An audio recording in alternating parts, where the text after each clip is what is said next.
Сәлеметсіздер ме, құрметті тыңдармандар? Бүгін сіздермен латынша оқы, латынша жаз бейне дәрістер курсын жалғастырамыз. Бүгінгі дәрісіміздің тақырыбы бос аралықты және қос аралықты таңбалануға арналады.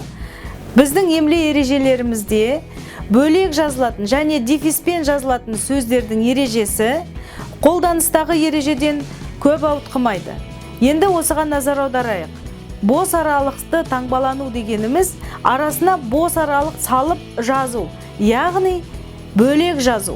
Сонымен қазақ тілінде анықтауыштық қатынаста тұрған тіркестер бөлек жазылады. Мысалы, қара шай, алтын сағат деген сөздердегі алдыңғы тұрған сөз өзінен кейінгі сөзді анықтап тұр. Сондықтан біз бұл сөздерді бірге жаза алмаймыз. Екінші, қазақ тілінде күрделі сын есімдер және күрделі сан есімдер бөлек жазылады. Мысалы, 11, 200, сары ала, қара ала деген сияқты сөздер. Сонымен бірге қазақ тілінде көмекші қызмет атқаратын шылаулар мен негізгі сөздердің тіркесі бөлек жазылады. Бірақ осы тұста да, де, та, те шылаулары бөлек жазылады да, бірақ осы да демен келіп, өзінің шылаулық мағынасын жоғалтып, басқа морфологиялық сөз табына өтіп кеткен сөздер бар. Олар өзі бірең сараң сөз. Мысалы, ұрдажық, аста төк деген сөзді алайық. Мұндағы ас, сонан кейін барып төк деген қимылды білдіріп тұрған жоқ. Мұндағы ташылауы. Демек, бұл аста төк дефис арқылы жазылады. Аста бірге жазылады. Аста төк деген бұл жерде сын есім мағынасында, яғни заттың сынын білдіріп тұр. Қандай заман дегенде молшылық заман дегендің ұғымын көрсетеді. Сол сияқты ұрдажық сөзі де да деген о басташылаудан жасалғанымен даму барысында бұл сөздің құрамындағы да ешқандай шылаулық қызмет атқармайды. Бұл сөз мүлдем басқа семантиканы білдіреді. Яғни мінезі оғаш деген мағынада. Ұрдажық адам десек.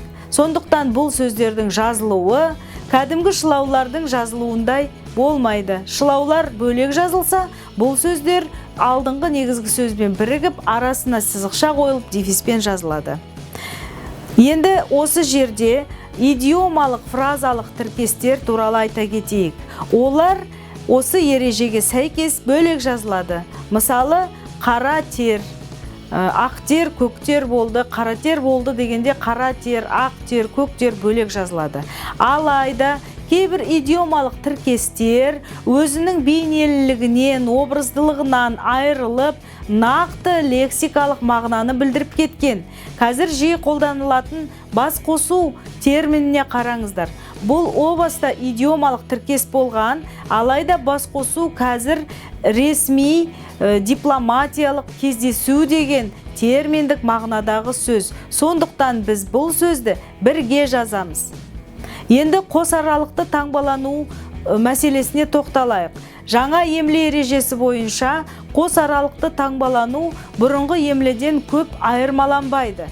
Қос аралықты дегеніміз сөздердің арасына дефис қойып жазу. Ең алдымен дефис қойып жазылатын сөздер бұлар қос сөздер. Мысалы, лек-легмен, көп-көп, ер-тоқым деген сөздерді қараңыздар. Сонымен бірге дефис бізге реттік сан есімді көрсетуде көмекші құрал болып табылады. Реттіктің інші жұрнағын көрсету үшін саннан кейін біз дефис қойып жазамыз. Мәселен, 5-ші сынып. Бірақ егер нөмірдің таңбасы тұратын болса, дефис қойылмайды. Нөмір 5-ші мектеп деген мысалда дефис жазбаймыз.